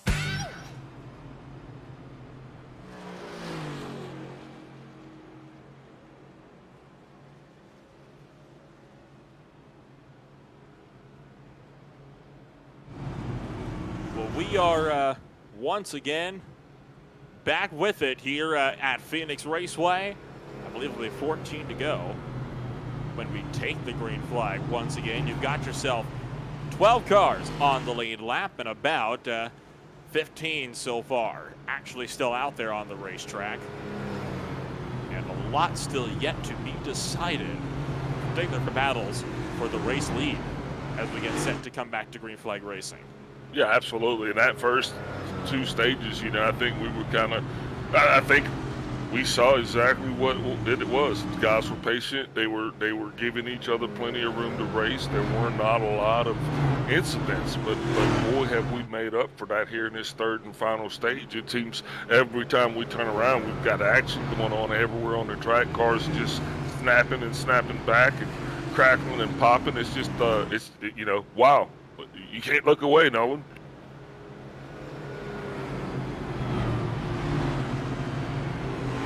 So, as Noah Bitts gets set to take us back to green flag racing, it'll be around turns 1 and 2 this time by. And you asked me if you think we got room for one more yellow here, Al, and I have to ask you the same question. What's your take on it?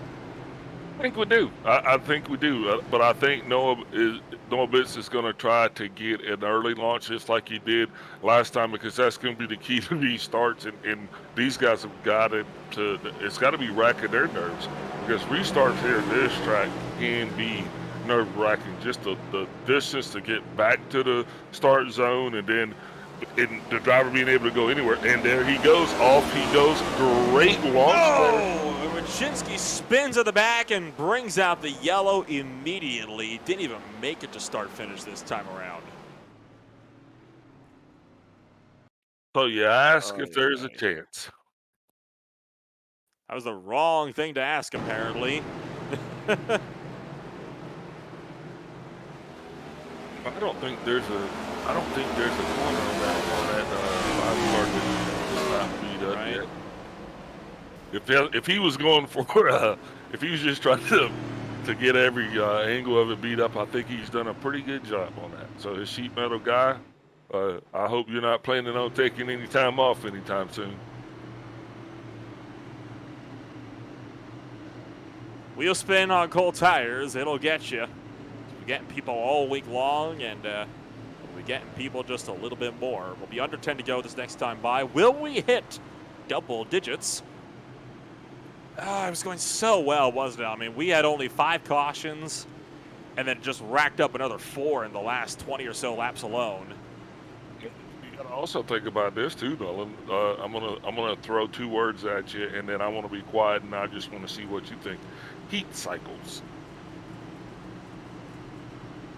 I'm assuming you're going to be tire heat cycles on that one, right? The tires, obviously, they need to be warm in order for them to not be slipping and sliding around so much, but it's very hard to keep the tires up to temp or even get them up to temp when you're constantly pacing under caution like this. So it's a self-feeding cycle, really. I mean, you need to have hot tires in order to get the feel, but the cautions cool the tires down, so you need to, obviously then get back up to speed. But getting back up to speed quickly in these cars to get your tires up to temperature will, of course, spin you around, and the cycle repeats over and over and over. And so now you're taking into consideration that these tires have been heated up, cooled down, heated up, cooled down. Plus, you got Noah Bitts and Don Avery out there, both who are having greater than 20 laps on their tires. Chris Severa and Brooks Dirting in the mix, both having less than 15 laps on their tires. Severa having 13 and Dirting having 7. So this is going to get interesting because we've seen the difference of degradation in tire wear, even a little bit can have. So as this thing gets ready to go, you got 2 guys with 22 laps on and everybody else having fresher tires. As it does talk down, those faster 2 cars up there being Noah Bitts and Avery are probably, Noah Bitts and Avery are probably going to slow down a little bit. That's what I'm going to guess.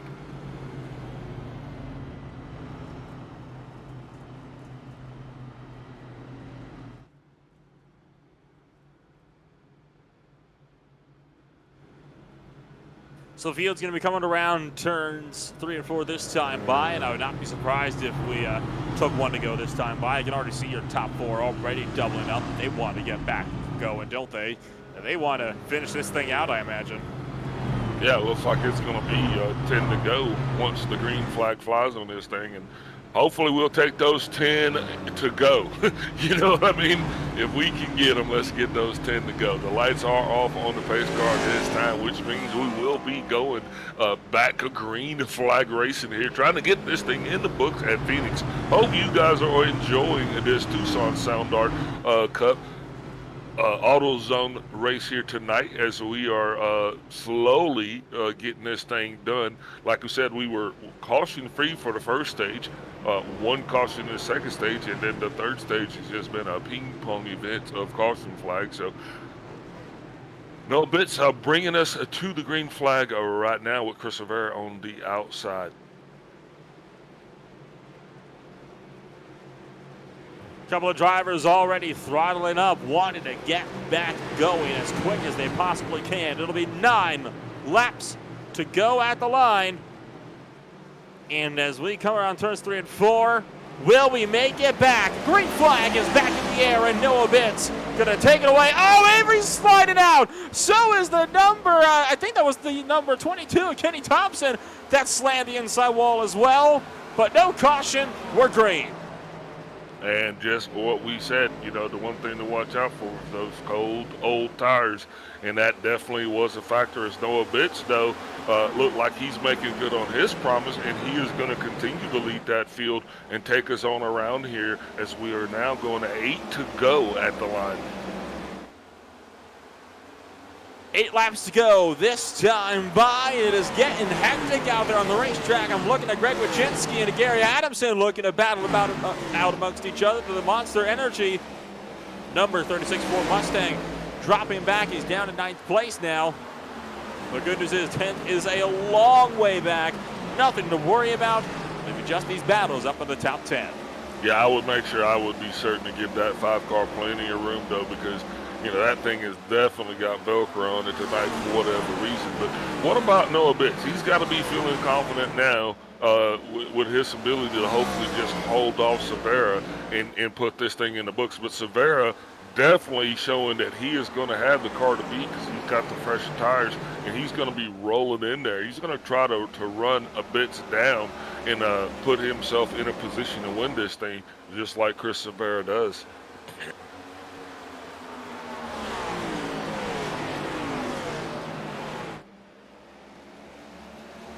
We get second, continuing to try to close this race out, and I think it could be a bit of an interesting finish here, especially if Chris Severa can catch back up and challenge Noah Bitts. Remember when Severa spun it around and had to pick as he just shot up his tires?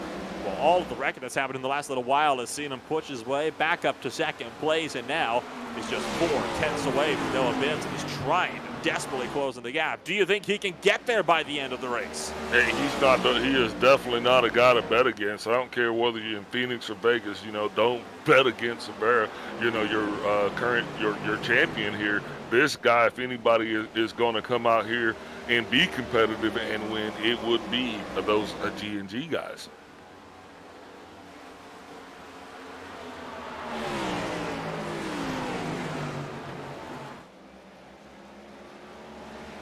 Noah Bit's doing everything that he needs to do.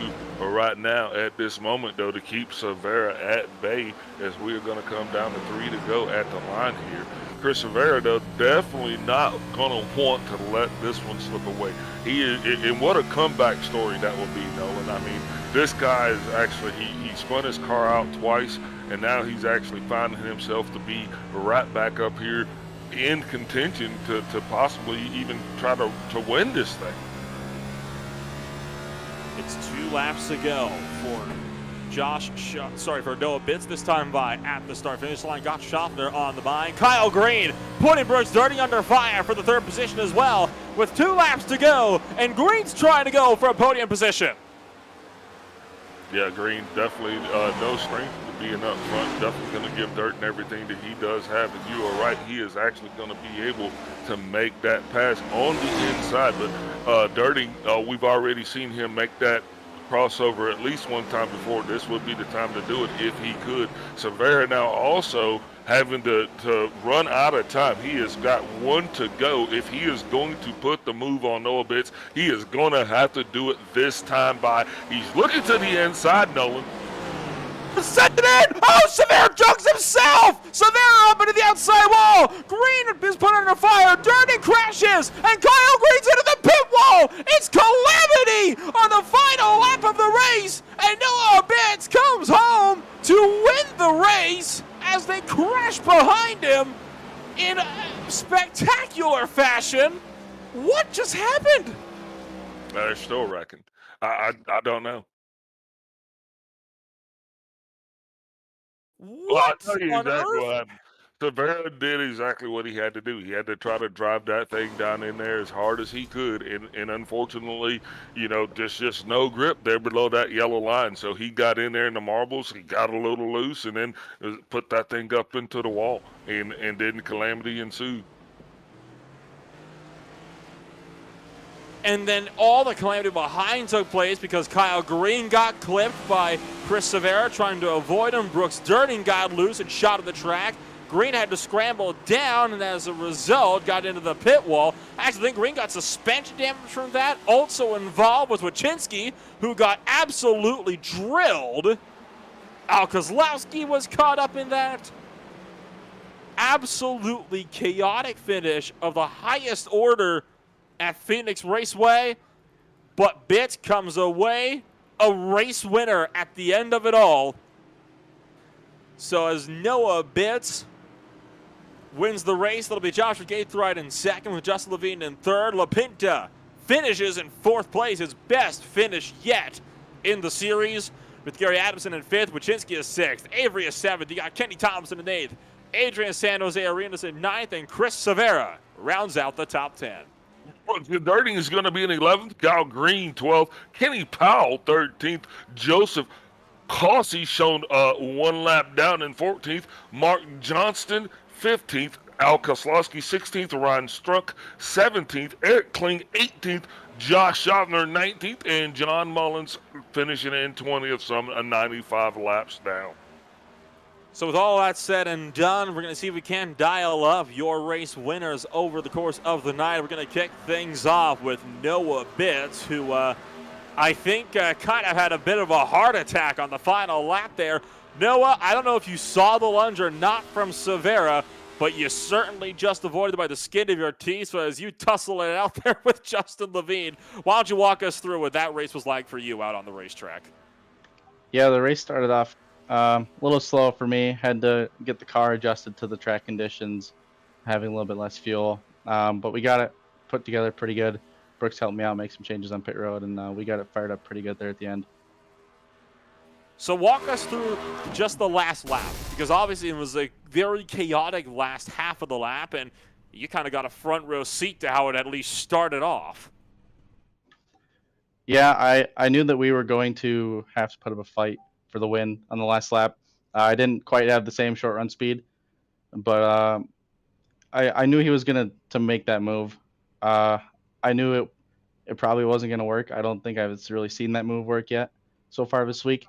But I was not really expecting him to be sliding up in front of me kind of the way he did. That was interesting. I wasn't ready for that, but it worked out for us, so that's good at least. So as we get set to kick off a brand new season at Atlanta, obviously you've put together some very strong performances in the past. Do you think you'll be able to have a run at the title for the ISCA Tucson Sound Art Cup Series in Season 2 of 2022, excuse me? Yeah, I'm not sure how much I'm gonna run it. If I do decide to start running every week, we got some friends in here with Frontline, and that definitely makes it more interesting. So, if we keep, getting together and making fast sets, I just might do it every week. So, I know I had a fast set last week, and it didn't get to show it. It got taken out early, so it's nice to be able to put a win next to this week and be able to move on and take that momentum and hopefully get something going next week. Thank you for joining us tonight here. Noah, before we let you go, anybody you'd like to shout out for that number 87 Frontline machine? Yeah, definitely. The boys back at Frontline put a lot of work into it. This car, it seems like we can make 10 different sets for it, and this car is hard to drive, so I really appreciate it when we can get something fast like this. And so thanks to Brooks and everyone else who helped work on it. Really appreciate it. And thank you for taking the time to join us tonight. Noah, congratulations on a solid race tonight. Best of luck in Atlanta in 1 week. Thank you. Hope to talk to you again. That was Noah Bitts joining us up at the broadcast booth. Going to swing it on down to you, Al, where you're standing by with our second place finisher, Joshua Gaithright. Hey, Joshua, this is Big Al. You got me? Hey, how are you? Well, Joshua, looks like you're starting to make this a recurring habit. Are we going to get used to seeing you on the podium more here every week, or is this just a fluke? Definitely, I wouldn't call it a fluke. I mean, I run with Frontline as well. We took 1, 2, 3. We got a solid group of builders over here at Frontline. Brooks and Willis and Justin leading the charge on this, man. It's awesome. We work together. We're a good group. They build beautiful setups, and they allow me to get up front.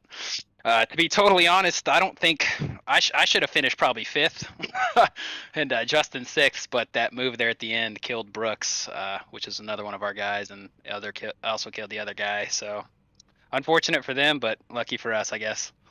Yeah, man, you guys, you actually came out here tonight. You kept yourself clean, and in 2 weeks in a row, man, on the podium. That is definitely given us a lot of excitement as we go into Atlanta. What are your thoughts here? My thoughts is I believe I'm going to be at work, so I'll be watching you guys on YouTube or Facebook, and I won't be there. But I'm sure Frontline's going to lead a pretty heavy charge on that. So. Well, yeah, we're definitely going to miss you, man, and can't wait to get you back. But before I let you go, is anybody you'd like to give a shout out to? Just a big shout out to all the boys over at Frontline Esports. Definitely a big shout out to you guys for putting this stuff on. Thank you, Kenny, for the league. One of the best broadcast races, or one of the best broadcasted leagues I've ever been a part of. So that's really nice. Yep, that's it. Thanks. Well, man, definitely strong performance last 2 weeks in a row. Gonna miss you next week. Good luck to you, and congratulations on that second place finish. Yes, sir. Thank you. Y'all have a good night. You're moving on down now to Justin Levine in the 3rd position, joining us after a very hard-fought race himself. And Justin, I want to visit that final lap because I think that was one of the wildest last laps we've had on the ISCA in a while. Walk us through what it was like from your perspective. All I know is going into turn 3, I see a car on the bottom, like towards pit road, and then all of a sudden I see a car almost hit the sand barrels at the end of pit road, and then I had to either try to split the middle or try to split the car and the inside wall. And thank God, the last second I went low because that closed and that hole in the middle just closed so fast, and I barely skated right through. What about the race for you as a whole? You started in 14th place, among the first of the drivers that did not set a qualifying time. How was it like for you working your way up through the order to finish 3rd? It's definitely hard. Passing here is one of the hardest tracks to pass, and just keep coming from the back to try to get up to the front was very difficult. I kept trying to get the car towards my liking. It's just tight all race long. And what is it going to be like for you coming over into Atlanta? That's obviously a pretty entertaining track of its own right, especially on the ISCA by ISCA standards. Do you think you'll be able to have a run at the win next week? I hope so. I actually hope that iRacing throws us the new track and we all get to experience that together. But if it's the old track, I love that track. That's one of my favorite tracks, especially like how bumpy and the tires were. It's always a good race.